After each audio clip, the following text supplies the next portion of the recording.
Good morning मालिक, hopefully everybody is doing good और आशा करता हूं कि आप तोड़ करेंगे मालिक। तो भारत माता की जय। तोड़ मालिक। तो मालिक, now we are going on unit 2 of Indian contract act. तो इंडियन कॉन्ट्रैक्ट एक्ट का यूनिट 2 कौन सा है? कंसिडरेशन। सबसे छोटा सा यूनिट यही है। यूनिट 2, यूनिट 5, यूनिट 6 सबसे छोटे छोटे यूनिट्स है जो आपके लिए कंप्लीशन पॉइंट आ जाते हैं। तो सबसे पहले बात करते हैं यूनिट 2 का, व्हाट इज ए कंसिडरेशन। तो सर कंसिडरेशन ओके, डेफिनेशन पे एम्फेसाइज करिए बिकॉज इसी की वजह से उसके लीगल रूल्स आएंगे अगर आपको याद होगा तो। सर सबसे पहला कंसिडरेशन का डेफिनेशन क्या है? Consideration means when eight the desire of promisor, यानी कौन बोलेगा कंसिडरेशन क्या चाहिए? प्रोमिसर। और कंसिडरेशन देगा कौन? प्रोमिसी और any other person. Okay, the promisee और any other person has done or abstain from doing, does or abstain from doing, promises to do or abstain from doing such act or subsistence is called consideration for our contract। तो मेरा पहला question है, consideration किसके कहने पे आया? Promisor. देगा कौन? प्रोमिसी और एनी अदर पर्सन, यानी थर्ड पार्टी भी कंसिडरेशन दे सकता है। यस। तीसरा सबसे इंपॉर्टेंट पॉइंट है, क्या कंसिडरेशन पास्ट भी हो सकता है? यस। क्या प्रेजेंट भी हो सकता है? यस। क्या फ्यूचर भी हो सकता है? यस। लेकिन याद रखना, पास्ट कंसिडरेशन जो होगा वो इनिशियली जब किया होगा, okay, that was only in intention. उसको जब काउंटर ऑफर देता हूं तब वो काउंटर में प्रॉमिस करता हूं तब वो consideration becomes a past consideration. If remember, voluntary होता है पहला वाला, याद आया? प्रशांत सर ने मेरा घर जलने से बचा लिया था, मेरे बोलने पर उनका इंटेंशन तो ना था मैं मोबाइल फोन देने वाला हूं, लेकिन प्रशांत सर ने घर जलने से बचा लिया। उसके बाद मैंने बोला प्रशांत सर आपने घर जलने से बचाया, मैं आपको मोबाइल देने को रेडी हूं। नाउ दिस कंसिडरेशन जो वॉलंटरी एक्ट था, it becomes a past consideration for the future promise. I hope ये क्लियर है बड़ी। लेकिन एक एक्ट में अगर आपको याद होगा, पास्ट कंसिडरेशन कभी भी नहीं चलेगा। सर कौन सा एक्ट है? रिसेंटली क्या था? Contract of guarantee. Contract of guarantee में अगर आपको एग्जांपल याद है, ओके, कॉन्ट्रैक्ट ऑफ गारंटी में बैंक मुझे लोन देगा और उसके बाद वो लोन के लिए मैं विनोद सर के पास गया, विनोद सर गारंटी देंगे तब बैंक मुझे लोन देने वाला होगा। आई होप याद होगा। लेकिन बैंक बोलती है विनोद सर की गारंटी देगी तो ही लोन मिलेगा। तो मेरे को बताओ, बैंक ने मुझे लोन दिया विनोद सर की गारंटी के बाद, तो विनोद सर ने गारंटी दी कि बैंक को कि अमित पैसे नहीं भर पाया तो मैं तुम्हें पैसा दे दूंगा। तो विनोद सर को क्या मिला? अमित को लोन मिला, is a concession for Vinod sir. लेकिन बैंक ने मुझे पहले ही लोन दे दिया था 2 साल पहले। अब विनोद सर बोल रहे गारंटी बनो, बन सकते हैं क्या? नहीं। तो विनोद सर के लिए कोई कंसेशन नहीं है। तो past concession is never a concession in contract of guarantee. ये याद रखना, भूलना मत। ओके, ये होने के बाद कंसेशन। तो कंसेशन के कॉन्टेक्स्ट में देख लेते हैं। Concession is an act of doing something. Concession in subsistence. Concession should be at the desire of promisor. Concession में मूव फ्रॉम प्रोमिसी और any other person and concession can be past, present और future. लेकिन ये point से ज्यादा important अपना अगला discussion है legal rules. And I hope याद रहेगा लीगल रूल्स में जो पॉइंट है ना मालिक, okay, I am just again telling you same thing. अगर 3-2-2 के क्वेश्चन आए तो इन 2 मार्क के क्वेश्चन के लिए लीगल रूल्स आ सकता है, इसीलिए एक एक रूल को आपको अच्छे से याद रखना होगा और अच्छे से वर्कआउट करना पड़ेगा क्या लॉजिक बैठ रहा है। तो सबसे पहला point, consideration should be moved eight the desire of promisor, यानी कौन बोलना चाहिए? कंसिडरेशन क्या चाहिए? प्रोमिसर। तो यहां पर क्या था? Durga Prasad versus Baldev. I hope याद होगा, दुर्गा प्रसाद वर्सेस बलदेव। यहां पर एक पर्टिकुलर कॉन्सेप्ट था जहां पर मार्केट में गुड्स बेचने के लिए बोला गया और मार्केट में गुड्स बेचने के बाद मैं तुम्हें कमीशन दूंगा। लेकिन at the end of the day markets कौन सा होना चाहिए था? It should be at the desire of promisor. लेकिन मार्केट वो कोई कमिश्नर के हिसाब से उसने बनाया था, उधर जाके बेचा जिधर ऑलरेडी मार्केट में गुड्स बिक ही रहा था। ओके, तो क्या उसको कमीशन देगा? नहीं, बिकॉज उसको कंसिडरेशन मिला नहीं। तो consideration should be at the desire of promisor.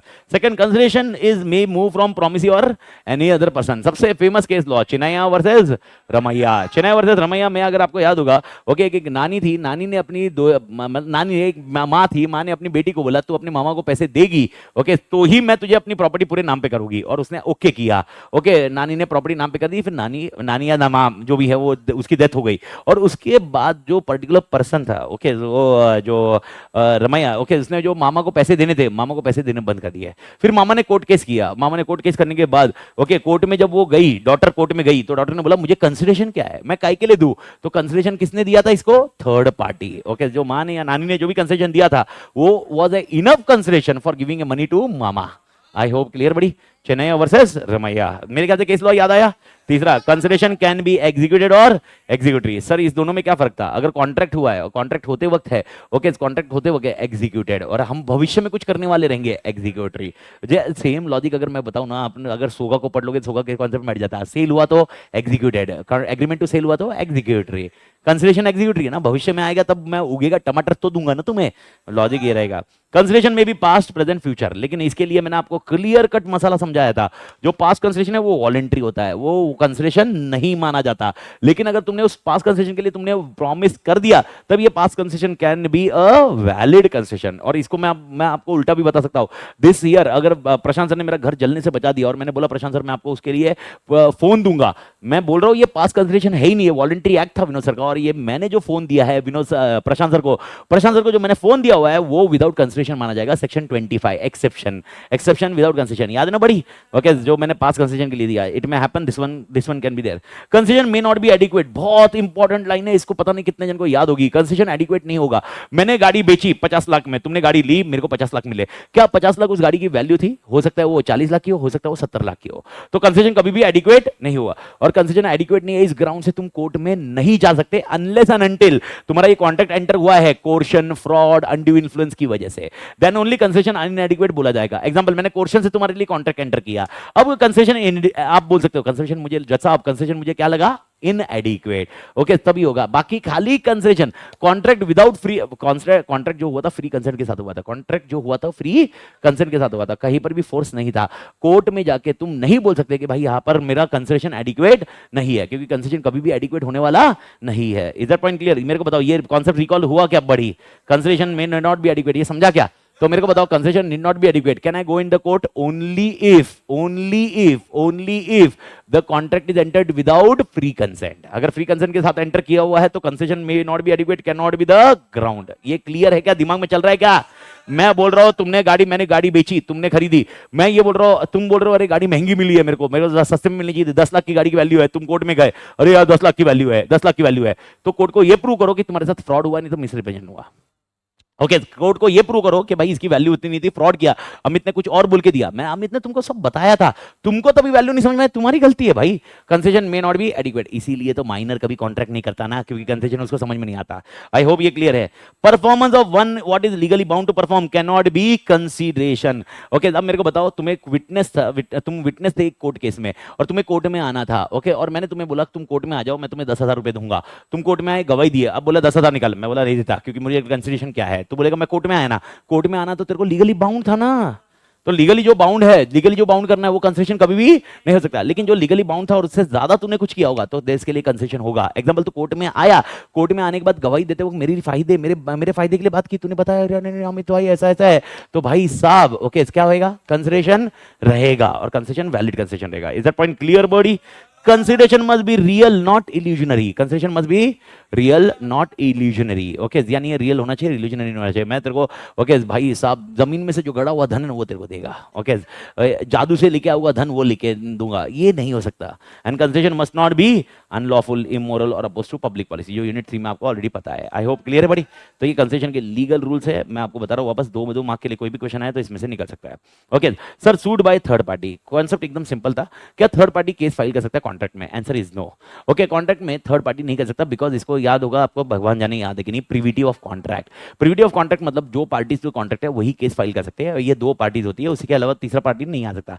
Consideration के लिए स्ट्रेंजर हो सकता है, कंसिडरेशन के लिए स्ट्रेंजर हो सकता है, लेकिन स्ट्रेंजर टू ए कॉन्ट्रैक्ट नहीं हो सकता। लेकिन इसके एक्सेप्शन है। इसके एक्सेप्शन क्या है? सबसे पहला एक्सेप्शन, तो आई होप ये दोनों कॉन्सेप्ट क्लियर है ना बड़ी? तो the concept of stranger to a concession is valid, it is different from stranger to a contract. Stranger to a contract can not sue, known as doctrine of privity of contract. Okay, an exception क्या होगा? Even a stranger है लेकिन in following cases okay ये file कर सकते case. सबसे पहला है ट्रस्ट। ट्रस्ट के अंदर अगर मैंने प्रॉमिस किया होगा तो डेफिनेटली जो बेनिफिशियरी है वो मुझ पर केस कर सकता है। इसका एग्जांपल मैं देता हूं। ओके, यहां पर मैं हूं, मैंने एक ट्रस्ट को वादा किया, एक ट्रस्ट था, ओके XYZ ट्रस्ट है, उसको वादा किया कि मैं तुम्हें पैसा दूंगा क्योंकि तुमको इलाज करना है। सर, इलाज किसका करना है? ओजस का करना है, ओजस का इलाज करना है, उसके लिए मैं तुम्हें 50,000 रुपए दूंगा। ओके, अब मैं 50,000 देने का वादा करता हूं XYZ को, लेकिन बाद में मुकर जाता हूं, क्या ओजस मुझ पर केस फाइल कर सकता है? Yes, Ojas is not even a part of party to a contract, लेकिन पैसा उसके लिए जा रहा था, तो beneficiary can file a suit in case of trust. Okay sir, इस केस में क्या XYZ फाइल कर सकता है? नहीं। ओके, याद रखना ये point, Gauri Mohammad versus Kedarnath. XYZ कब कर सकता है? अगर XYZ ने पैसे ओजस को दे दिए और ओजस का ये जो भी बीमारी का पॉइंट इलाज हो गया और उसके बाद XYZ रिकवर कर सकता है 80 से, तब तक XYZ 80 से रिकवर नहीं करता, लेकिन ओजस रिकवर कर सकता है। ओजस रिकवर कर सकता है। आई होप ये पॉइंट क्लियर है। मेरे ख्याल से एग्जांपल सबको याद आ रहा होगा। Second point, in case of family settlement, I hope याद होगा। ओके, दो बेटे हैं, प्रॉपर्टी डिवाइड हुई, माँ ने बोला मैं तुम्हें तुम दोनों में प्रॉपर्टी दे रही हूँ ताकि तुम मुझे मंथली मेंटेनेंस दो। दोनों बेटों ने साला मंथली मेंटेनेंस देना बंद कर दिया। माँ ने केस किया तेरी, ओके केस किया। क्या दोनों बेटे बोले हमारा कॉन्ट्रैक्ट था, हम दोनों के बीच में था, माँ बीच में कैसे आ गई? ओके, क्या आ सकती है? Yes, third party okay can file a suit against contract. ये एक्सेप्शन है, याद रखना बड़ी। Okay, in case of certain marriage contract, okay देखो हस्बैंड अपनी बीवी को रोज मारता था। ओके, फिर वो बीवी चली गई किसके पास? पापा के पास। ओके, पापा के साथ हस्बैंड ने वादा किया कि मैं अभी बीवी को हाथ नहीं उठाऊंगा, अगर उठाया तो 5 लाख रुपए दूंगा। ओके, पापा ने बीवी को वापस मतलब उसकी बेटी को वापस भेज दिया हस्बैंड के पास, वापस हाथ उठाया। क्या बीवी पैसे मांग सकती है? यस, इवन बीवी is stranger to a contract can file a suit, exception है। आई होप क्लियर है। Okay, in case of assignment of contract, I hope assignment याद होगा आपको। असाइनमेंट मतलब ओके तुम मेरे डेटर थे, मैंने ये डेटर के राइट बैंक को भेज दिया और मैं निकल गया पैसे लेके। अब बैंक तुमसे रिकवर कर रही है, तुम पैसे नहीं दे रहे हो, क्या बैंक तुम पर केस कर सकती है? यस। कॉन्ट्रैक्ट किसके बीच में था? तेरे और मेरे बीच में, बैंक के बीच में नहीं था, फिर भी बैंक केस कर सकती है? Yes. Okay, this is nothing but assignment. Acknowledgement और एस्ट्रोपल, मेरे को नहीं लगता है एस्ट्रोपल अभी समझाने की जरूरत है। I hope this point is clear. Okay, in case of convent running through the land with the land, अगर आपको याद होगा ओके अगर मैंने एक प्रॉपर्टी बेची, मैंने 18 एक प्रॉपर्टी बेची, सर किसको बेची? विनोद सर को बेची। लैंड बेचा, लैंड, और लैंड था 10 एकड़ की जमीन। कितने एकड़ की? 10 एकड़। और उसमें से मैंने विनोद सर को बोला था 1 एकड़ आप यूज नहीं करोगे। ओके, 1 एकड़ वो मेरे लिए रहेगा, हॉस्पिटल के लिए बाद में बनाऊंगा। और उसके बीच में मैं मर गया। ओके, अब मेरे को बताओ क्या मेरा लीगल हेयर आदित्य तातेड़ क्या विनोद सर के अगेंस्ट ये क्लेम कर सकता है? Yes. Okay, because of even Aditya is not a party to a contract, लेकिन he can file a suit in a contract. And last concept है contracts entered through an agent. And I hope अभी agency की वजह से तो आपको समझ में आ गया होगा। एजेंट ने कॉन्ट्रैक्ट किया होगा, पर केस कौन फाइल करेगा? प्रिंसिपल। तो प्रिंसिपल वाला फाइल कर सकता है। भारत माता की जय। शिपिंग बड़ी। ओके, अगला पॉइंट वैलिडिटी। ये पॉइंट ये वाला पॉइंट है, ये हो सकता है ये पूरा भी आ जाए। सूट बाय थर्ड पार्टी कौन से सिचुएशन है? तो ये क्वेश्चन पूरा भी आ सकता है, याद रखिए ये क्वेश्चन पूरा आ सकता है, कंप्लीट आ सकता है, कंप्लीट आ सकता है। तो कंप्लीट भी आ गया तो इजी आंसर है, ध्यान रखने के लिए। अगला भी क्वेश्चन है जो कंप्लीट आ सकता है, अगला भी क्वेश्चन है कंप्लीट भी आ सकता है, पार्ट भी आ सकता है, कुछ भी आ सकता है। इन दो जिधर मैं कंप्लीट बोल रहा हूँ ना, ये कंप्लीट भी आ सकता है, पार्ट भी आ सकता है। अगला पॉइंट आता है validity of an agreement okay without consideration. Validity of an agreement without consideration, यानी कंसिडरेशन है या नहीं है, नहीं है फिर भी एग्रीमेंट वैलिड है। पर अपन ने क्या डिस्कस किया था? अगर कंसिडरेशन नहीं है कॉन्ट्रैक्ट में तो वैलिड हो ही नहीं सकता। सेक्शन 25 भी बोलता है नो कंसिडरेशन नो कॉन्ट्रैक्ट, उसके एक्सेप्शंस है। तो सर कितने एक्सेप्शंस है? 7 एक्सेप्शन में पहला एक्सेप्शन उल्टा कर लेते हैं, चैरिटी। केदारनाथ वर्सेस गौरी मोहम्मद, ये मैंने एग्जांपल समझा दिया था आपको इफ रिमेंबर। ओके, ऊपर वाला ट्रस्ट वाला एग्जांपल, अगर ट्रस्ट वाले पार्टी ने खर्चा कर लिया होगा ओके तो भाई साहब वो ट्रस्ट वाली पार्टी जितना खर्चा किया उतना रिकवर कर सकते हैं। इसके 3-4 केसेस आपको एमटीपी कंपाइलर में सब में मिल जाएंगे बड़ी। Okay, natural love and affection, I hope याद होगा नेचुरल लव एंड अफेक्शन में पैसा दे सकते हैं, लेकिन नेचुरल लव एंड अफेक्शन में आपको कंडीशन थी, सबसे पहले ये राइटिंग में होना चाहिए। सेकंड, यहाँ पर नेचुरल लव एंड अफेक्शन में रिलेशन होना चाहिए, याद है ना बड़ी। तीसरा सिनेरियो सबसे इंपॉर्टेंट पॉइंट है, ये राइटिंग में जो तो हुआ है हुआ, साथ में ये रजिस्टर्ड होना चाहिए। क्या होना चाहिए? रजिस्टर्ड। रजिस्टर्ड नहीं हुआ तो गया। इफ रिमेंबर मैं जा रहा था, मैंने अपनी प्रॉपर्टी रितिका के नाम पे डाल दी, रितिका के नाम पे कर दी, और मैं कोर्ट में जा रहा था इसको रजिस्टर करने, उसके पहले ही मैं मर गया। क्या रितिका ये प्रॉपर्टी मनाली मेरे वाइफ के अगेंस्ट क्लेम कर सकती है? नहीं। रीजन सिंपल है, बिकॉज यहां पर ये कंसिडरेशन नहीं था, लेकिन ये रजिस्टर्ड हो गया, उसके बाद Ritika can claim this property. This is how it works. Okay, I hope ये clear. Compensation for the past voluntary services, Prashant sir का मैंने किस्सा बताया, घर जलने से बचा दिया, तो अब मैं जो फोन देने वाला हूं it is for compensation for past voluntary services. Okay, promise to pay time barred debt, I hope ये भी क्लियर है। 3 साल हो गए, 3 साल के बाद मैंने केस ही नहीं किया तो टाइम बार्ड हो गया। अब दुनिया की कोई ताकत तुमसे रिकवर नहीं करवा सकती, लेकिन तुम्हारी आत्मा जाग उठी। आत्मा जागने के बाद तुमने बोला नहीं नहीं अमित मैं तुझे धोखा दिया है भाई, यार मैं तुझे पैसे वापस देना चाहता हूं, फिर तू दे देता है, फिर इसके लिए मैं कुछ देने वाला थोड़ा ना हूं, तो ये क्या हुआ? Without consideration. Okay, agency we have discuss this section 185, अगर आपको याद होगा सेक्शन 185 क्या बोलता है? Agency can be without consideration. Completed gift, अगर कोई तुम्हें गिफ्ट देता है तो मां कसम वो भी विदाउट कंसीडरेशन ही रहता है। एंड लास्ट कॉन्सेप्ट है बिलमेंट। ओके, आई होप ये भी क्लियर होगा। कैसे बिलमेंट कंसीडरेशन के बिना हो सकता है? ग्रेटिट्यूअस और नॉन ग्रेटिट्यूअस। तो कौन से इसमें बिलमेंट विदाउट कंसीडरेशन होगा? ग्रेटिट्यूअस। आई होप याद है बड़ी। That's with consideration. भारत माता की जय।